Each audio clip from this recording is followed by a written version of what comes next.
Have you ever cried with no tears, spoken with no voice, and prayed with no words? Have you ever sat in silence while your soul screamed, but no one heard you? Let me tell you something. God did. Heaven heard what your mouth couldn't form. Because sometimes the loudest prayers are the ones that never leave your lips. There is a mystery in being a woman who walks alone. Society may call her lonely, misunderstood, or even broken. But in the realm of the spirit, she is seen as available, consecrated, and chosen. There are certain assignments God cannot give to crowded souls. He waits until your world is empty so he can fill it himself.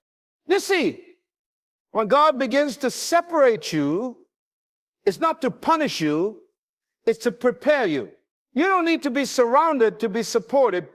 You don't need applause to walk in purpose, because your value doesn't come from your circle, it comes from your Creator.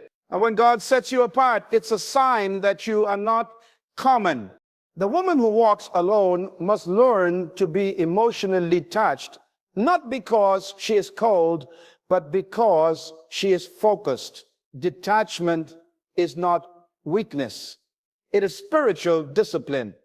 It is the ability to say, I will not let temporary emotions sabotage eternal assignments. When you begin to protect your peace, you begin to host God's presence. You cannot carry divine purpose and stay addicted to approval.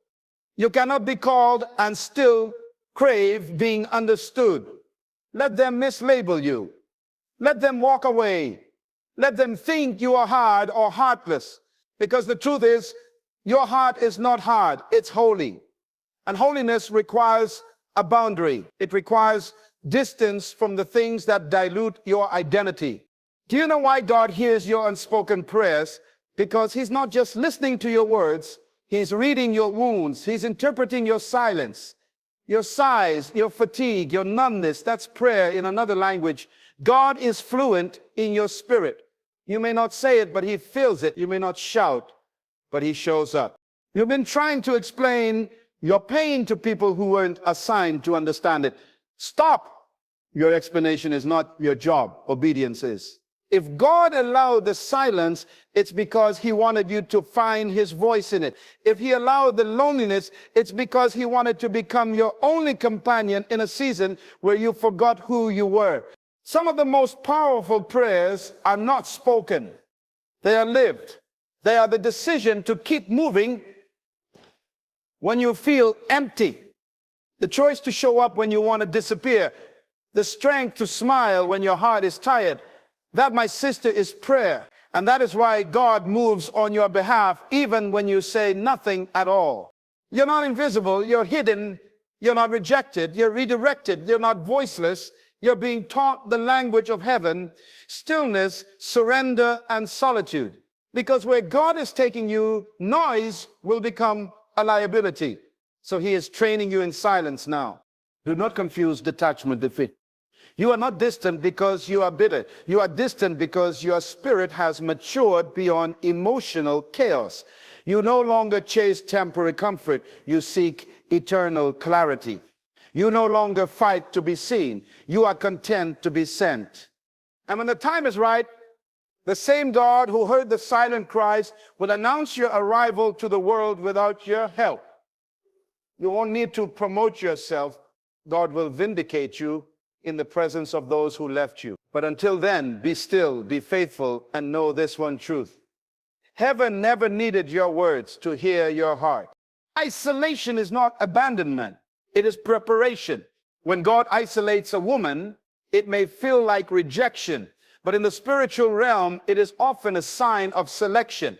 Isolation is the sacred classroom where God begins to unteach everything life wrongly taught you. It's where he peels back the noise, strips away the clutter, and removes the distractions that once validated your worth. In isolation, there are no mirrors reflecting the opinions of others, only the mirror of God's word revealing who you truly are. God has always used isolation as the breeding ground for transformation. Moses found God in the wilderness. Joseph was elevated through the pit and the prison. Jesus went to the mountain alone before performing miracles. Isolation is not the absence of purpose, it is the birthplace of it. For the woman who walks alone, this is not punishment, it is pruning. God is cutting away every unhealthy attachment, every dependency, every false identity that kept you tied to what cannot go with you into your next season. While the world rushes to fill its loneliness with noise, God calls you into stillness. He wants to become your everything so that when he sends you back into the crowd, you are no longer defined by it. In isolation, your spirit learns to breathe without external oxygen. You begin to inhale truth and exhale clarity. You stop searching for answers in people and start receiving revelation from his presence. There is a difference between being left alone and being set apart. One is abandonment by man. The other is assignment by God. And once you recognize that distinction, your perspective shifts. You begin to understand that the silence is not a void, it's a voice. It's God saying, now that I have you to myself, let me prepare you for what they couldn't see in you. The prayers you don't say with your mouth are heard through the posture of your heart. God does not wait for eloquent words to act.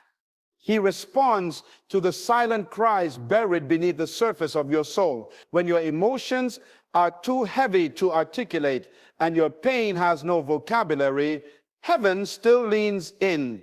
Divine attention is not limited to spoken language. It is drawn to alignment, the alignment of your spirit with his will, even when you can't express it aloud. There are moments in life when the weight you carry is too sacred for words. You sit in a room full of people, but feel unseen. You lie awake at night, your body still, but your heart wrestling. You kneel down to pray, but only tears fall. And in those moments, it may seem like you're doing nothing, but you're presenting your heart. You are showing up before God, not with answers, but with availability. And that in itself is a prayer. God reads what the human eye cannot see. He sees the tremble in your faith. He feels the ache behind your smile. He hears the prayer in your silence. And he responds to sincerity more than sound. You may feel as though your strength is gone, but your surrender speaks louder than your struggle. The posture of your heart, when humbled, broken, yielded, is the most powerful prayer language in heaven. He doesn't need a performance to intervene. He simply needs your posture to be positioned in trust. There are breakthroughs that come not when you speak, but when you submit. When you exhale your will and inhale his peace, you activate something sacred, because the God who created your heart understands every word it cannot speak. Being alone is a divine setup to teach you that your identity is not dependent on affirmation, but revelation. So many women live trapped in the echo chambers of opinions, applause, and approval. They look outward to feel inwardly complete. But when God leads you into a season of solitude, he is stripping away every external voice so that only one remains. It is in aloneness that he begins to reveal who you truly are, not through the compliments of others, but through the clarity of purpose.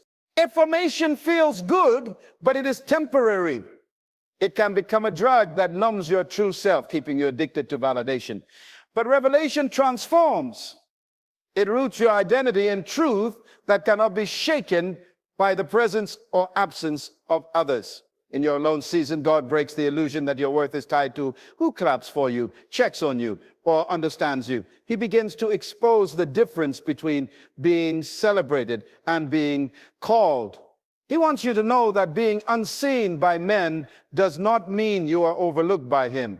When God sets you apart, he is removing the false mirrors. Those mirrors reflect who people say you are. But in solitude, he gives you his mirror, the one that shows you who you were created to be. In that place, he rewrites your self-image. He detoxes you from insecurity and infuses you with truth. You begin to realize that identity is not something you perform, it's something you discover. In the absence of others, you find the presence of God. And in that presence, identity becomes revelation. You learn that your name, your assignment, your value, and your authority come not from connection to people, but from communion with your Creator. Emotional detachment is not bitterness. It is the wisdom to guard your heart while it heals and grows. There is a sacred strength in learning to step back, not because you no longer care, but because you've learned the value of protecting what God is doing within you. Emotional detachment is often misunderstood by those who are still entangled in the need to please, respond, and constantly explain themselves. But when a woman reaches a place of divine maturity, she begins to understand that every connection cannot have unlimited access to her heart. God never asked you to be emotionally available to everyone. He asked you to be discerning. And discernment teaches you that being loving doesn't mean being accessible. Some seasons require emotional space, not because you are withdrawing from people, but because you are drawing closer to purpose. You cannot carry a divine assignment while staying emotionally entangled in every conflict, opinion, or expectation that comes your way. Detachment becomes necessary when your focus is sacred.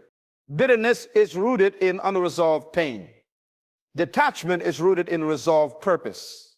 It is the conscious decision to say, I will no longer bleed for people who didn't bring bandages.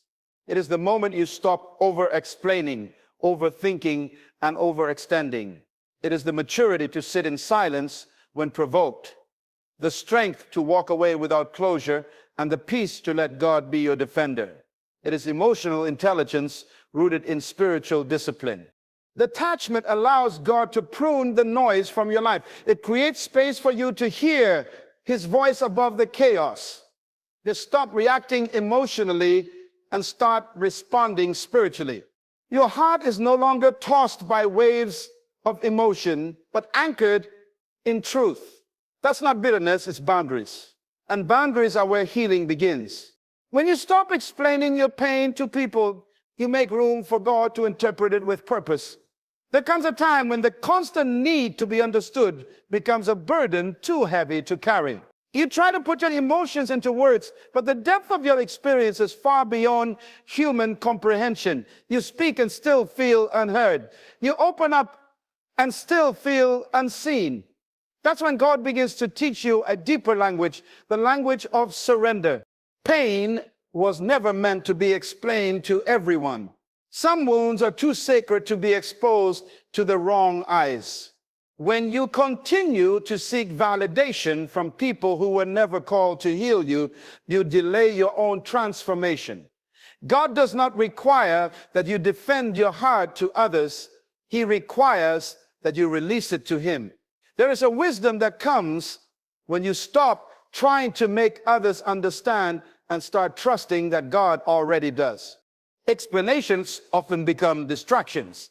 They pull you into cycles of frustration, overthinking, and emotional exhaustion.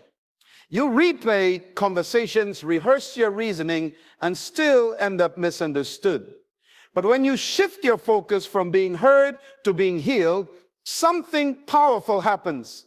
You begin to steward your silence as a form of strength. You give God the space to speak into what others can only speculate. God is not asking you to prove your pain. He is asking you to surrender it.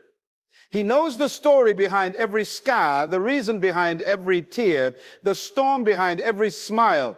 And when you stop explaining, you start listening, because His interpretation is not based on your past, but on your purpose. He doesn't just analyze your pain, He transforms it, not through conversation, but through communion.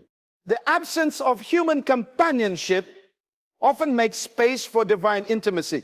Sometimes God will allow certain relationships to fade, certain doors to close, and certain people to walk away, not because you are unworthy of their love, but because their presence would distract you from His. He understands that the noise of human connection, even when well-intentioned, can drown out the whispers of the Spirit. When you find yourself alone, it is not a punishment, it is a divine invitation to go deeper.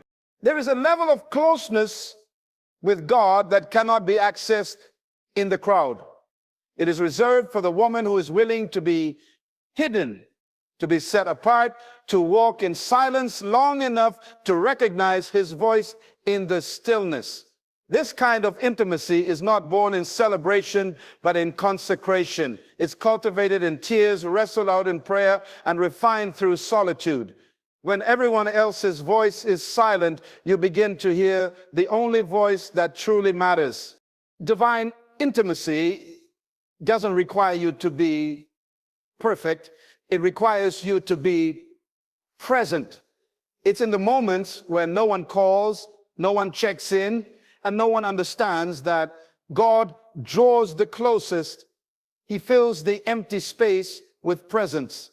He turns loneliness into sanctuary. He speaks into the quiet and reveals mysteries that cannot be discovered in noisy environments.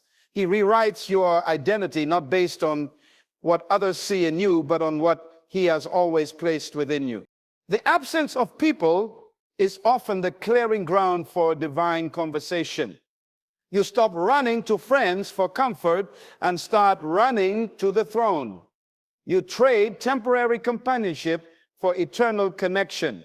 And in doing so, you discover a love that doesn't leave, a voice that doesn't condemn, and a presence that never withdraws. Spiritual detachment is not rejection of love, but a redirection toward a higher kind of love, the one that fills rather than drains. Many women are conditioned to believe that love is only real when it is sacrificial to the point of self-abandonment. But there comes a moment in your spiritual maturity when you begin to recognize the difference between love that grows you and love that depletes you. Detachment in this context is not a wall. It is wisdom. It is the decision to no longer pour from an empty vessel or confuse codependency with compassion. When God begins to elevate your spirit, he also begins to refine your understanding of love. He teaches you that real love does not demand constant access to your soul. Real love respects boundaries. Real love knows when to release, when to pause, and when to step back. Spiritual detachment allows you to evaluate every connection through the lens of purpose, not just emotion. You begin to ask, does this relationship align with where God is taking me? Or is it keeping me tethered to a version of myself I've outgrown? This kind of detachment is birthed in clarity.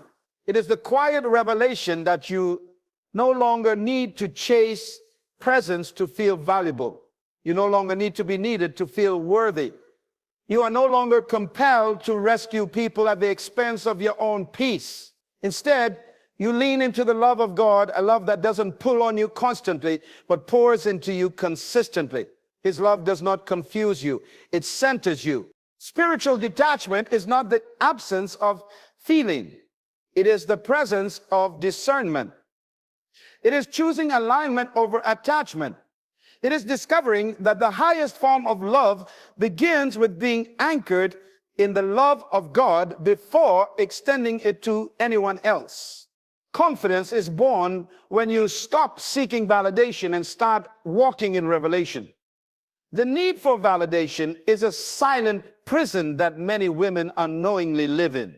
It shapes how they speak, how they dress, how they move, and even how they pray. But validation from people is a fragile thing. It comes and goes, shifts with moods, and often reflects more of others' insecurities than your worth. When God begins to awaken your true identity, he breaks the dependency on applause so that you can walk in authority. Revelation changes everything. It does not just tell you who you are, it shows you why you are. And once you begin to live from that place, confidence becomes a natural byproduct. You are no longer trying to prove yourself to anyone because you understand that what God has revealed to you does not require public approval. You begin to move in silence, but with divine certainty. You stop shrinking in rooms that cannot contain your calling and stop dimming your light for people who are uncomfortable with your brilliance. This kind of confidence is not loud, but it is unshakable. It is the quiet resolve that says, I know who sent me. It allows you to walk through rejection without collapsing, to face misunderstanding without apologizing for your purpose. It is rooted in revelation. And revelation is what gives you the boldness to step out even when no one claps, believes, or supports you. Because you understand that if God has spoken it, that's all the confirmation you need. When you stop waiting for others to name you, God begins to show you the name he already gave you. You rise not because people believe in you, but because heaven has assigned something to you. That is where true confidence is born. Purpose has a way of demanding separation. Destiny often requires isolation, so your identity is not shaped by public opinion. There are seasons in your life where God will pull you away from the noise, not because he wants to punish you, but because he wants to protect the seed of purpose he placed inside you. When you are constantly surrounded by people, their voices begin to shape your decisions, their expectations begin to shape your movements, and their preferences begin to shape your personality. But purpose cannot grow in polluted environments. It must be cultivated in private, watered in solitude, and strengthened in silence. When God begins to call you into your next level, he also begins to cut away the attachments that have defined you for too long. Friends may leave, opportunities may dry up, and the familiar may begin to feel foreign. But that is not loss. It is realignment. God is taking you out of spaces that affirm the version of you that no longer fits your assignment. He is separating you, not just from people, but from identities that were never yours to carry. Public opinion is a shaky foundation to build purpose upon. One moment they praise you, the next they misunderstand you. If you live by their words, you will die by their silence. But when God isolates you, he is giving you the chance to hear your true name. He wants to strip away every label, every title, every compliment that formed your confidence. He wants your identity to be rooted, not in applause, but in assignment. Separation is not a sign of rejection. It is a sign of refinement.